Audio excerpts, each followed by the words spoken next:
స్నేహితులారా నమస్కారం. ఈ రోజు మనం ఎలా తెలుసుకోవాలో చూద్దాం. ఐఎంసీ యొక్క బయోమాగ్నెటిక్ బ్రేస్లెట్ మన శరీరంలో ఎలా పనిచేస్తుందో, ఇది ఏ విషయాలను నివారించడంలో ఎక్కువగా సహాయపడుతుందో తెలుసుకుందాం.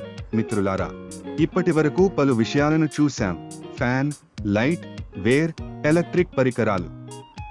ఇప్పుడు మొబైల్ను పరిశీలిద్దాం. నా దగ్గర ఒక మొబైల్ ఫోన్, రేడియేషన్ మీటర్. నేను మొబైల్ ఫోన్లో రేడియేషన్ పరిమాణం నిర్ధారించాలనుకుంటున్నాను. దగ్గర ఉంచినప్పుడు చూపిస్తుంది, వెనుక పెట్టినప్పుడు లేదు. తర్వాత నేను కొంచెం దగ్గరగా ఉంచుతాను, చూద్దాం.